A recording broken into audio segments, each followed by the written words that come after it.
सुनैना और आरती बचपन से ही गहरी सहेलियां थी।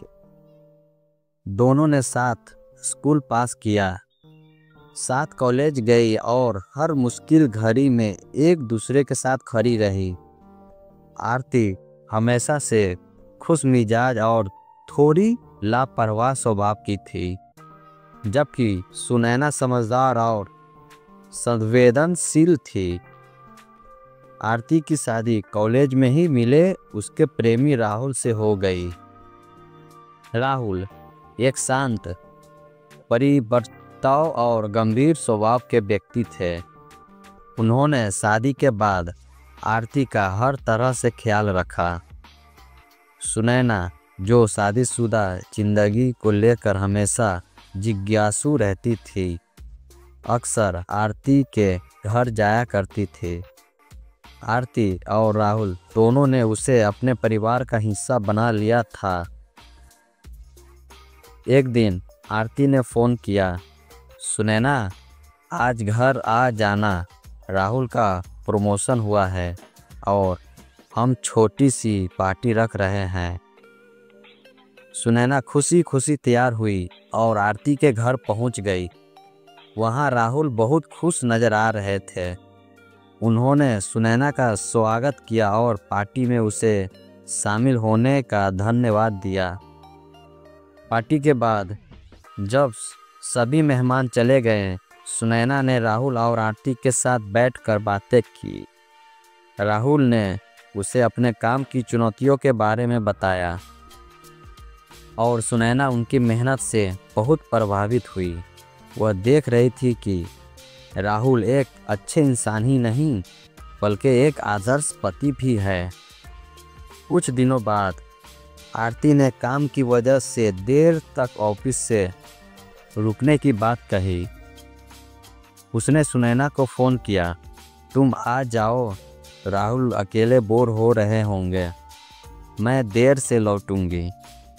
सुनैना ने सोचा, आरती ने कहा है तो शायद यह सही होगा। वह आरती के घर पहुंची और राहुल के साथ समय बिताने लगी। दोनों ने चाय पीते हुए अपने बचपन और कॉलेज के दिनों की बातें साझा की। राहुल की बातों में एक गहराई थी जो सुनैना को आकर्षित करने लगी। धीरे धीरे सुनैना को महसूस हुआ कि राहुल के साथ समय बिताना उसे अच्छा लगता है। वह उनकी परिपक्वता और सहज स्वभाव की ओर खींचने लगी।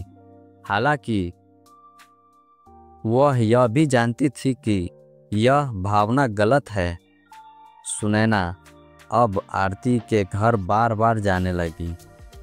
आरती इसे सामान्य मानती थी, लेकिन राहुल ने भी महसूस किया कि सुनैना से बातें करना उसे अच्छा लगता है। एक दिन राहुल ने सुनैना से पूछा, तुम हमेशा इतनी समझदार और संवेदनशील कैसे रहती हो? सुनैना ने मुस्कुराते हुए कहा, शायद यह मेरी आदत है। उन दोनों के बीच ऐसी कई अनकही बातें होने लगी। हालांकि दोनों अपने अंदर एक सीमा बनाए रखने की कोशिश कर रहे थे। एक दिन आरती को एहसास हुआ कि सुनैना और राहुल के बीच कुछ बदल रहा है। उसने सुनैना के सीधे पूछ लिया, तुम और राहुल इतने करीब क्यों हो गए हो? क्या कुछ ऐसा है जो मुझे नहीं पता? सुनैना घबरा गई और तुरंत बात को टालने की कोशिश की। उसने आरती को विश्वास दिलाया कि सब कुछ सामान्य है, लेकिन आरती के मन में शक गहरा हो गया। उसी शाम सुनैना ने अपने घर लौटकर खुद से सवाल किए, क्या मैं अपनी सहेली के साथ गलत कर रही हूँ? क्या यह भावना मुझे अपने रिश्तों को खोने की ओर ले जा रही है? सुनैना ने खुद को एक स्पष्ट जवाब दिया, यह भावना गलत है। मुझे ऐसे वहीं ख़त्म करना होगा जहां यह शुरू हुई थी। अगले दिन सुनैना ने आरती और राहुल दोनों से माफ़ी मांगी।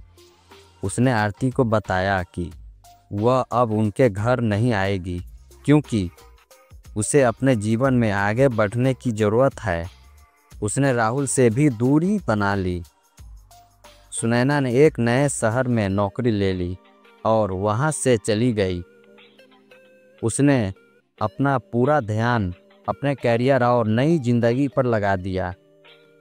आरती और राहुल के साथ उसने बातचीत सीमित कर दी। कई साल बाद सुनैना ने खुद को एक मजबूत और स्वतंत्र व्यक्ति के रूप में पाया। उसने समझा कि सच्चा प्यार और दोस्ती की गरिमा बनाए रखना सबसे ज़रूरी है। आरती और राहुल अपनी शादीशुदा ज़िंदगी में खुश थे और सुनैना के साथ उसका रिश्ता एक मधुर याद बनकर रह गया। यह कहानी सिखाती है कि हर रिश्ते की एक सीमा होती है और इन्हें सही समय पर समझना और संभालना ही सबसे बड़ा साहस है।